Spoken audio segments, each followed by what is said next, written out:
오늘의 말씀은 마가복음 8장 14절에서 21절입니다. 제자들이 빵을 가져오는 것을 잊었다. 그래서 그들이 탄 배 안에는 빵이 한 개밖에 없었다. 예수께서 제자들에게 경고하여 말씀하셨다. 너희는 주의하여라. 바리새파 사람의 누룩과 헤롯의 누룩을 조심하여라. 제자들은 서로 수군거리기를 우리에게 빵이 없어서 그러시는가 보다 하였다. 예수께서 이것을 아시고 말씀하셨다. 어찌하여 너희는 빵이 없는 것을 두고 수군거리느냐?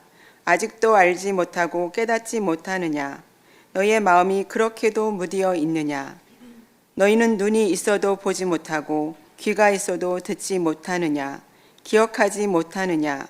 내가 빵 5개를 5,000명에게 떼어 주었을 때 너희는 남은 빵 부스러기를 몇 광줄이나 가득 거두었느냐? 그들이 그에게 대답하였다. 12광줄이입니다. 빵 7개를 4,000명에게 떼어 주었을 때에는 남은 부스러기를 몇 광줄이나 가득 거두었느냐? 그들이 대답하였다. 7광줄이입니다. 예수께서 그들에게 말씀하셨다. 너희가 아직도 깨닫지 못하느냐? 이는 하나님의 말씀입니다. 아름다운 찬양은 언제나 우리의 마음속에 고향감을 불러 일으켜줍니다. 하나님의 말할 수 없는 은총이 이 자리에 있는 모든 분들과 함께 하시길 빌고, 또 인생의 곤고한 시간을 보내고 있는 모든 분들에게도 하늘의 선한 빛이 아름답게 비춰들기를 소망합니다. 타락한 말들이 횡행하는 세상을 사느라고 여러분 얼마나 힘드십니까?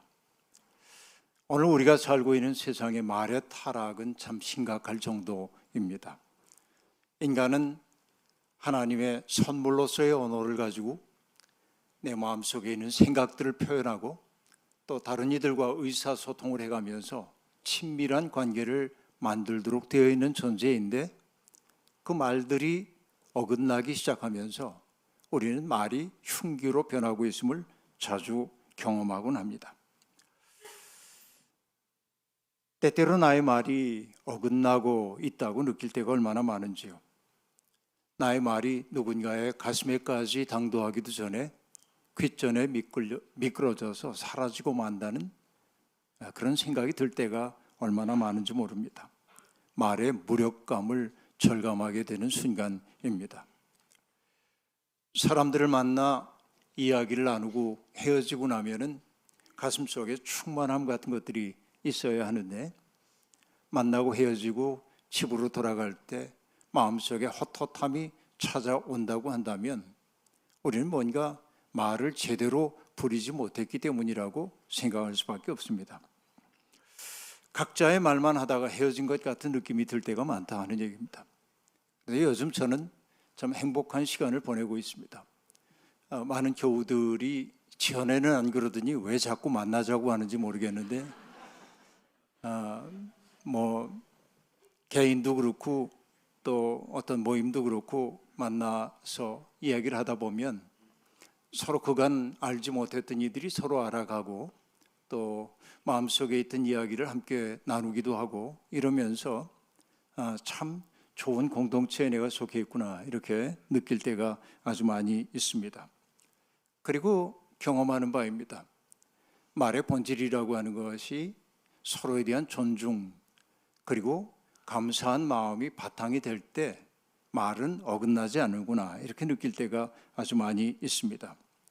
하지만 언어가 사람 사이를 갈라놓는 일이 더 많은 게 우리가 살고 있는 세상이죠. 때때로 말은 비수처럼 누군가의 마음을 찌르기도 하고 갈라놓기도 하고 망치처럼 우리의 가슴을 아주 무겁게 만들기도 하고, 이 말들이 하고 있는 일들입니다. 냉소하는 말들, 비꼬는 말들, 악담, 험구, 비난하는 말, 이런 말들이 횡행하고 있는 세상입니다.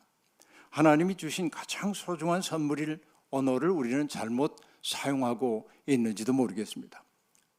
과연 우리에게는 다른 사람들과 티끌없이 접촉할 수 있는 능력이 있는 걸까 돌아보지 않을 수가 없습니다. 여러분, 다른 이들과 진실하게 만나기 위해 필요한 것은 무엇일까요?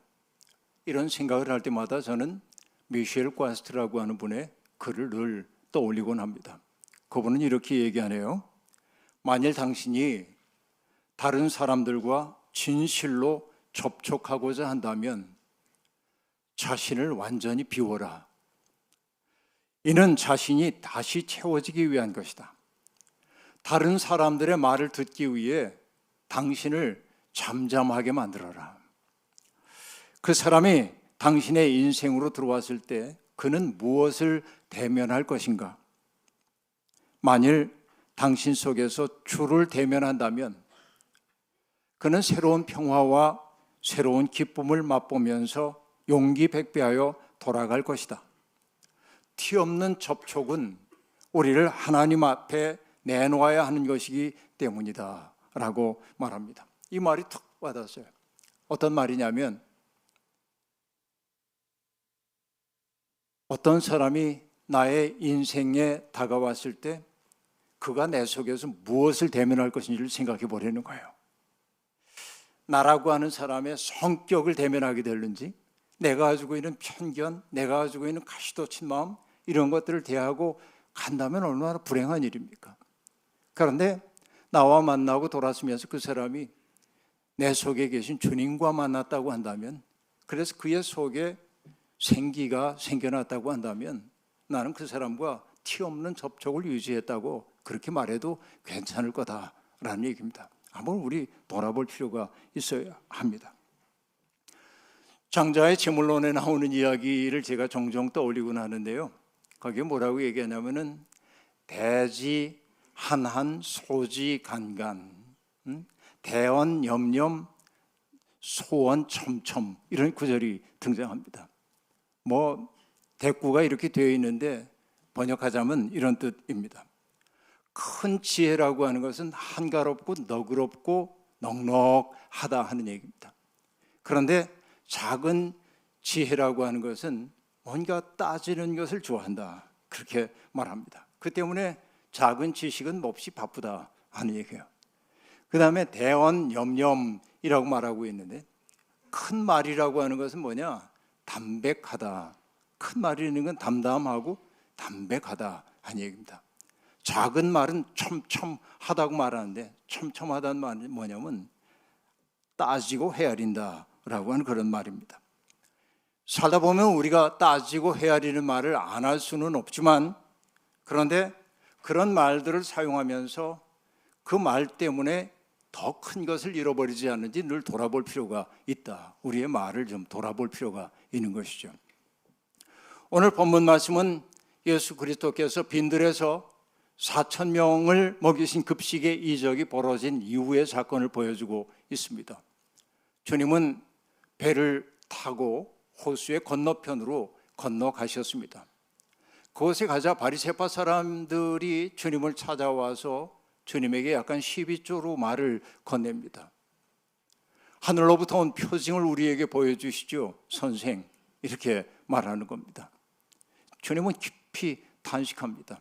그리고 혼자 소리처럼 말씀하셨습니다. 어찌하여 이 세대가 표징을 요구하는가? 내가 진정으로 너에게 말한다. 이 세대는 아무 표징도 받지 못할 거다. 그러니까 이 바리새파 사람들하고 뭐 논쟁하고 싶은 생각이 없어요. 그 때문에 주님은 다시 배를 타고 호수의 건너편으로 건너갔다라고 말합니다. 짤막한 구절 속에 공간 이동이 도드라지게 보입니다. 처음에는 4,000명 먹인 이적을 행한 이후에 달마누다 지역으로 옮겨가셨고, 거기에서 바리새파 사람들과의 약간의 논쟁이 있은 다음에 다시 배를 타고 돌아오는 이야기입니다. 그런데 배를 타고 지금 이렇게 돌아오는 도중에 성경 말씀은 제자들의 모습을 비춰주고 있습니다. 제자들이 서로 얘기합니다. 큰일 났는데 우리가 빵을 준비하지 못해서 우리가 가지고 있는 게 겨우 빵 하나밖에 없네, 이렇게 얘기를 하고 있는 겁니다. 그러나 예수님은 빵에 대한 생각을 지금 하고 있지 않죠. 빵 문제가 중요하지 않다는 얘기가 아니고, 주님의 마음을 온통 사로잡고 있는 것은 뭡니까? 하나님 나라의 진실을 어떻게 사람들하고 공유할 수 있을까? 이런 생각에 가득 차 있는데 제자들은 먹을 것 걱정을 지금 하고 있는 것입니다. 이 예수님과 제자들이 대비가 되고 있음을 알 수 있습니다. 골똘한 생각에 잠겨 계시던 주님이 그들을 보고 경고하여 말씀하십니다. 경고란 단어가 여기 등장하고 있는데요, 이렇게 얘기합니다. 너희는 주의하여라. 바리새파 사람의 누룩과 헤롯의 누룩을 조심하여라 라고 말합니다. 자, 여기에서 세 가지의 단어가 도드라집니다. 경고했다라는 말이고, 주의해라라는 말이고, 조심하라라는 말, 세 단어가 연거푸 사용되고 있습니다. 경고란 어떤 것입니까? 주의를 환기시키기 위한 엄중한 경계의 말이 경고입니다. 주님이 좀처럼 쓰지 않는 말이죠. 경고했다라고 한 말은 좀처럼 쓰지 않는 말인데 제자들은 긴장을 하게 됐을 겁니다. 그리고 주님은 너희는 주의하여라 라고 말씀하셨습니다. 주의란 마음의 세계 조심한다 라고 하는 것이죠. 왜냐하면 우리의 마음은 익숙한 세계에 있을 때는 그 익숙한 세계에서 방심하고 있을 때가 아주 많이 있기 때문에 그렇습니다. 여러분, 옛날 학교 다닐 때 제일 듣기 싫었던 말 가운데 하나가 뭐예요? 주목! 선생님이나 교장 선생님이 주목하고 얘기하면 우리 얘기하고 있다가 깜짝 놀라서 선생님 바라봤던 경험이 있습니다. 주목한다는 거, 주의하라고 하는 거, 그런 것이죠. 왜냐하면 우리는 자칫하면 방심하기 쉬운 존재이기 때문에 그렇습니다. 얼마 전에 눈이 내려가지고 길이 몹시 미끄러웠습니다. 옛날에는 눈길도 성큼성큼 걸었습니다.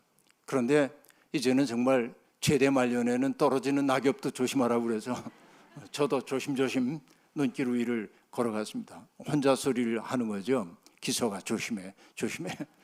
방심하면 넘어진다. 그렇게 스스로 얘기합니다.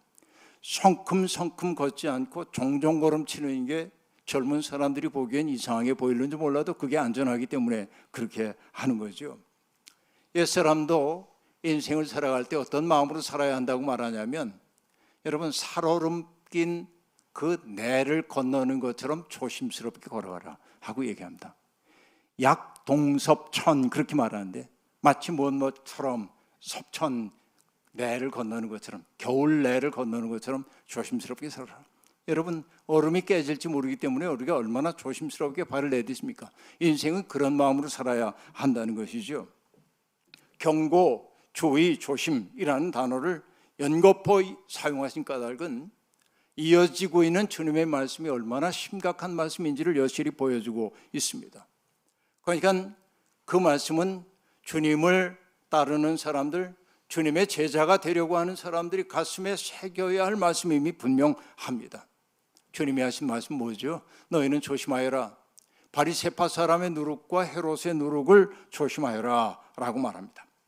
여러분, 제자들이 말귀를 알아들었더라면 참 좋을 텐데, 말귀를 알아듣지 못한 그들은 자기들이 빵을 준비하지 못한 것을 주님이 알아채고 꾸지람하는 것으로 이해하고 서로 수군거립니다. 이걸 볼 때 여러분, 말이라는 게 제멋대로인가 할 수 있습니다. 발화자의 의도와 전혀 관계없이 그 말을 듣고 있는 수용자들이 전혀 다른 방식으로 받아들이고 있습니다. 이게 말의 운명입니다. 저도 교회에서 그런 거 자주 경험합니다. 여기 분명히 광고를 했는데 나중에 못 들었대. 뭐 어떻게 해요? 못 들었대는데. 그죠? 말이라는 거 언제나 그래요. 말하는 사람도 중요하지만 듣는 사람도 참 중요합니다. 사람은요, 자기가 듣고 싶은 대로 듣습니다. 여러분, 내가 만약에 색안경을 끼고 있다고 한다면은 내가 바라보는 세상은 내가 끼고 있는 안경의 빛깔로 물들여져 있을 겁니다. 내 귀에 어떤 생각이 골똘하다고 한다면 밖에서 들려오는 소리는 내 필터를 통해 들려온 소리만 들려올 것입니다. 그러니까 외적인 소리가 거지것대로 내게 들리는 게 아니라 내 마음속의 경험과 풍경에 따라서 전혀 달리 들리는 거죠. 이게 인간의 오해를 빚어내는 일이기도 하는 겁니다. 그러니까 여러분, 듣는 사람의 관심이 듣는 내용을 규정한다, 이렇게도 말할 수 있겠습니다. 예수님이 누룩을 조심하라고 얘기하자 제자들이 연상작용을 일으켜서 빵을 준비하지 못한 것을 꾸지람하는구나, 이렇게 이해를 하고 있습니다. 우리는 그러면 안 되겠죠. 여기서 여러분, 누룩이 상징하는 바는 무엇입니까?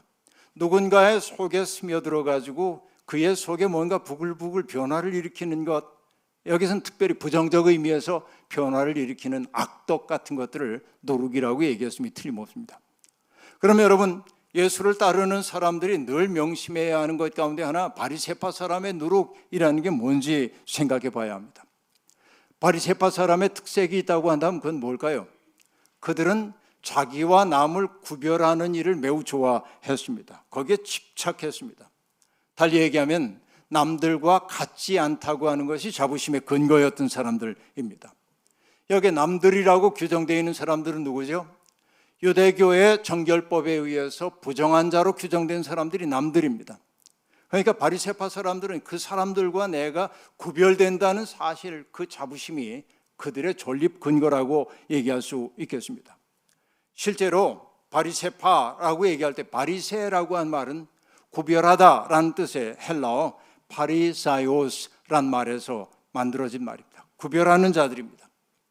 그들은 안식일, 정결 예식, 그리고 11조 규정 등을 철저하게 지키는 사람입니다. 그렇기 때문에 평범한 사람들에게 존경을 받았습니다. 저분들은 정말 대단한 분들이야, 하나님의 말씀에 충실한 분들이야, 그렇게 말하기도 합니다.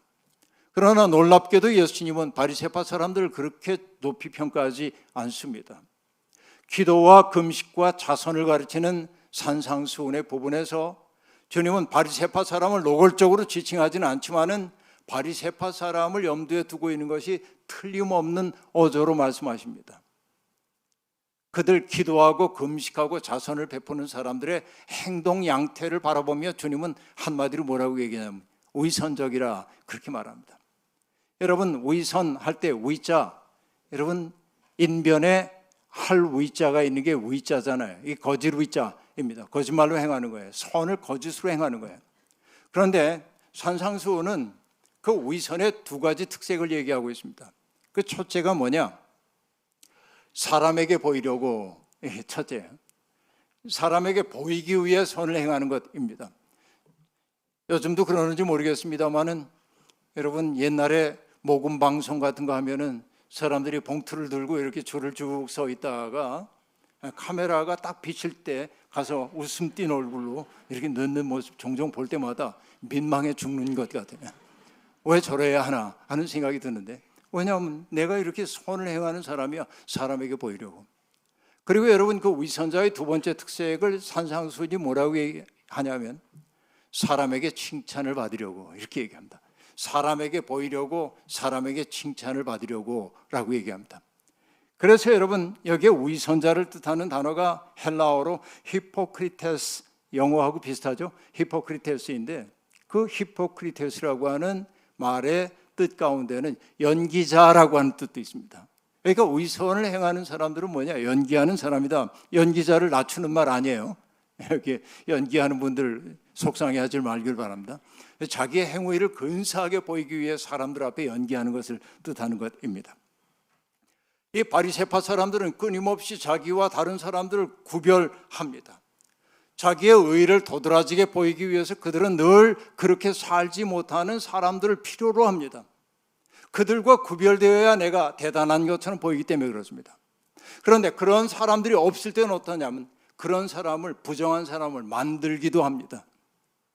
어떤 사람과 내가 다르다는 것을 구별하기 위해서 누군가를 비난의 표적으로 만들기도 하고, 비난할 대상이 없으면 만들어서라도 비난하는 게 바리새파 사람들입니다. 그렇기에 그들의 인간을 대하는 태도는 뭐냐면 무정한 태도예요. 그들을 이해하려고 하는 따뜻함이 그들에게는 없는 것입니다. 공감의 능력이 부족한 거예요. 그들은 자기의 오름에 집착하기 때문에 다른 사람의 처지를 이해하려고 하는 마음을 쓰지 못하는 것입니다. 그들은 하나님의 은사를 제 것인 양 자랑하기도 합니다. 17세기 프랑스의 영성가이면서 또 수도자였던 프랑스와 드 페넬롱이라고 하는 분이 썼던 그리스도인의 완전이라고 하는 책에 이런 구절이 등장합니다. 그런 사람들의 특색을 이렇게 설명하는 거예요. 선행과 엄격함으로 자기 애를 키우며, 그들은 선을 행해요. 엄격하게 자기를 단련합니다. 그런데 그걸 통해 뭐냐면 난 참 대단해, 난 참 괜찮은 사람이야, 그런 데는 거예요. 그리고 자신이 얼마나 고행과 금욕과 의로운 행동, 인내, 겸손, 사심없음을 실천했는지 스스로 돌아보고 흡족히 여깁니다. 내가 이만하면 정말 잘 살았지. 난 참 굉장해. 이런 데는 거예요. 그리고 자신이 모든 것에서 영적인 위안을 구한다고 믿지만 실은 자신을 신뢰하고 자기의 의를 입증하는 데 유리한 증거를 찾고 있는 것이지요. 그들은 항상 스스로 잘한 일을 떠올릴 수 있는 상태로 있으려 합니다 라고 말합니다. 저는 이것을 한마디로 이렇게 표현합니다. 자기에게 도취된 사람들, 자기에게 도취된 사람들이에요. 엄격하게 자기를 통제하고 선을 행한다는 점에서 그들은 나무랄 데 없는 시민인지 모르지만은 그들은 스스로 영적인 삶을 살고 있지만은 주님이 보시기에는 그들은 위선자입니다. 자기들의 경건을 드러내기 위해 그렇지 못한 사람들을 찾고 있기 때문에 그러합니다. 주님은 그런 이들의 겉모습에 속지 않으십니다. 그래서 여러분 마태복음 23장은 이렇게 얘기하죠. 율법학자들과 바리새파 사람들아, 위선자들아, 너희에게 화가 있다. 너희는 박하와 근채와 회향의 11조는 드리면서도 정의와 자비와 신의와 같은 율법의 더 중요한 요소들은 소홀히 한다. 더 중요한 것이 있는데 그것들도 소홀히 하지 않아야 했지만 이것들도 마땅히 행해야 했다라는 얘기입니다. 우리가 주의해야 할 바리새인의 노력입니다. 우리 선을 행해야 돼요. 그리고 나를 통제하고 잘 인내해야 합니다. 그러나 사람 앞에서 하면 안 됩니다. 칭찬받으려고 하면 안 됩니다. 그냥 내 속에 있는 기쁨, 하나님께 영광 돌리기 위해 어떤 일들을 할 수 있을 때까지 우리가 맑아져야 합니다. 두 번째 우리가 경계해야 할, 주의해야 할 두 번째 누룩은 뭡니까? 헤롯의 누룩, 그렇게 말합니다. 헤롯은 예수님 당시에 갈릴리를 다스리고 있었던 헤롯 안티파스라는 특정한 개인을 가리키는 것처럼 보이기도 하지만 헤롯으로 특징 지워지고 있는 어떤 태도를 뜻한다고 세계는 그렇게 보여집니다. 그럼 누굴까요? 헤롯의 누룩이란 어떤 것일까요? 한마디로 얘기해 보겠습니다. 사람을 대체 가능한 존재로 대하는 모든 태도가 헤롯의 누룩이라고 저는 받아들입니다. 자기의 뜻을 관철시키기 위해 다른 사람들을 서슴없이 수단으로 이용하고 이용 가치가 사라지는 순간 과감히 폐기해버리는 그런 일들이야말로 헤롯의 누룩에 잠식당한 삶이라고 말할 수 있겠습니다. 성경에서 가장 중요한 사건 가운데 하나가 출애굽 사건이죠. 출애굽과 예수 그리스도의 십자가와 부활이 성경의 두 핵심이라고 얘기할 수 있습니다. 출애굽 사건은 어떤 사건입니까? 애굽이라고 하는 전제주의 사회에서 짓눌리고 있던 사람들의 신음소리를 들으신 하나님이 그들을 구원하여 새로운 세상으로 옮겨가시는 이야기입니다. 하나님은 고통받는 사람들의 신음소리를 기도로 들으시는 분이죠. 그래서 그들에게 꿈을 심어주셨습니다. 그 꿈은 뭐로 이미지화되어 있습니까? 젖과 꿀이 흐르는 땅이라는 말이죠. 젖과 꿀이 흐른다는 것은 토지가 비옥하다는 뜻이기도 하지만 달리 얘기하면 뭘까요? 그 속에서는 어느 누구도 내가 배우지 못했다고, 가진 것 없다고, 신분이 천하다고, 내가 사람들에게 무시당하지 않은 세상, 모든 사람들이 자기에게 주어져 있는 풍부된 삶을 한껏 누리며 살 수 있는 세상, 그러니까 지배자도 없고 피지배자도 없는 세상의 꿈, 바로 이것이 젖과 꿀이 흐르는 세상의 꿈 아니고 무엇이겠습니까? 달리 얘기하면 출애굽 사건이 우리에게 전하고 있는 가장 핵심적인 내용이 있다고 한다면 그건 뭘까요? 인간은 어떤 경우에도 수단으로 취급되어서는 안 된다라고 한 말입니다. 여러분, 철학을 좋아하시는 분들은 임마누엘 칸트라고 하는 사람이 했던 정언명령이라는 걸 떠올릴 수도 있습니다. 정언명령이란 뭐냐? 상황이 변한다고 해가지고 입장이 달라진다고 해서 내가 바꿀 수 없는 행동의 준칙을 얘기하는 거예요. 내 의지의 법칙이 보편적 법칙에 벗어나지 않도록 살아라, 이런 내용인데 어려운 말이죠. 쉽게 얘기하면 뭐냐면 어떤 사람도 수단으로 대하지 말아라. 어떤 사람도 수단이 아닌 목적으로 대해라. 그 자체가 하나님의 형상인 것처럼 대하라. 그런 얘기입니다. 우리는 인간이 하나님의 형상대로 지음받았음을 믿습니다. 그것을 믿는다고 한 말 속에 담겨있는 의미는 뭡니까? 어떤 사람도 함부로 대하지 않겠다라고 하는 나의 태도인 것이에요. 물론 우리는 현실 속에서 우리의 이런 믿음을 짓밟는 일들이 자주 벌어지고 있음을 봅니다. 폭력과 테러, 전쟁, 미움과 배척, 혐오가 난무합니다. 우린 이런 세상 사는 동안 이런 세상에 익숙해졌어요. 이게 문제입니다. 헤롯의 누룩이 우리 속에 들어와서 속속들이 우리를 변질시켜 놔서 그러면 안 되는 세상을 당연의 세상처럼 받아들이고 있다고 하는 말입니다. 우린 여기에 저항해야 합니다. 인간은 어떤 경우에도 대체 불가능한 존재예요. 모든 인간은 존엄해요. 한 사람 한 사람이 하나님의 작품이에요. 우리가 하나님을 믿는다고 하는 것은 바로 이런 태도를 내면화하고 살기 시작함을 의미하는 거예요. 세상에는 정말 용서하기 어려운 사람도 있고 동의하기 어려운 사람도 있는 게 사실입니다. 건강한 사회는 그런 이들이 활개치며 살 수 없도록 하는 사회가 건강한 사회입니다. 세상에는 사람들을 함부로 대하고 자기의 이익을 위해 다른 사람들을 조롱하고 파괴하는 사람들이 많습니다. 한마디로 얘기하면 그들은 공중의 권세 잡은 자들에게 지배당하고 있는 사람들이라고 볼 수 있습니다. 오늘 여러분 SNS를 통해서 사람들 사이에 증오를 퍼뜨리는 사람들이 얼마나 많이 있습니까? 조회수가 늘어나면 수익도 늘어나기 때문에 그들의 말은 점점 거칠어지고 자극적이 되어가고 있습니다. 여러분, 그런 영상들 보면서 마음 후련해지고 행복해지고 내가 따뜻해져서 내 마음이 맑아진 것 같아 그런 느낌 듭니까?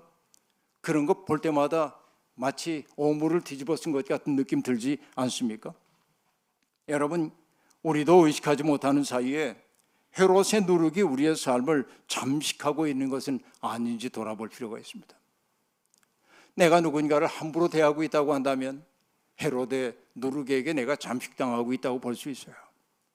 주님이 말씀하셨습니다. 모든 나라의 왕들은 사람들을 위해 군림하려고 하고 지도자라고 하는 사람들은 사람들의 은인 행세를 하려고 하지만은 너희는 그러면 안 되고 너희는 어린아이처럼 되어야 하고 가장 큰 사람은 가장 작은 사람처럼 되어야 한다. 바로 이것이 예수를 따르는 길이라고 주님 말씀하셨던 겁니다. 우리는 바리새파 사람의 누룩과 헤롯의 누룩이 두루 퍼진 세상에 살고 있습니다. 조심하고 주의하지 않으면 우리도 모르게 그 사회 속에 깊이 빠져 들어갈 수밖에 없습니다. 주님이 우리를 이 자리에 불러주신 까닭은 그런 누룩이 말끔하게 제거된 새로운 공간을 만들라는 것입니다. 그러니까 새하늘과 새 땅을 만들자고 주님이 우리를 불러주셨어요. 이 자리에 여러분이 있는 것이 오늘 영상을 통해서든 예배를 드리고 있는 모든 분들에게 주님은 뭐라고 얘기하냐면 바리새파 사람의 누룩과 헤롯의 누룩이 없는 세상이 얼마나 아름다울 수 있는지, 그 세상이 얼마나 가슴 벅찬 곳인지 그것을 경험하는 자리를 함께 만들자고 초대하고 계시다는 이야기입니다. 그 공간을 지배하는 것은 사랑과 우애와 평화입니다. 이 가슴 벅찬 초대에 응답해서 우리의 발걸음이 닿는 곳마다 새로운 공간이 열리기를 소망합니다. 우리의 눈길이 머무는 곳마다 새하늘과 새 땅이 열리기를 소망합니다. 올 한 해 1년 내내 살아가면서 우리들 마음속에 스멀스멀 기어들고 있는 바리새파 사람의 누룩과 헤롯의 누룩을 경계하면서 주님이 우리에게 경고하신 그 말씀을 생각하면서 나아가야 할 방향을 잡아가는 우리가 되기를 주의 이름으로 축원합니다. 아멘. 주신 말씀 기억하며 거듭의 기도 함께 드리겠습니다. 하나님, 하나님의 말씀을 따라 산다고 작정하지만 세속의 물결 속에 허우적거리다 보면 우리는 어디를 향해 가는 사람인지 까맣게 망각할 때가 많이 있고 세속의 문법을 따라 사느라고 하늘의 문법 잃어버린 사람이 될 때가 많습니다.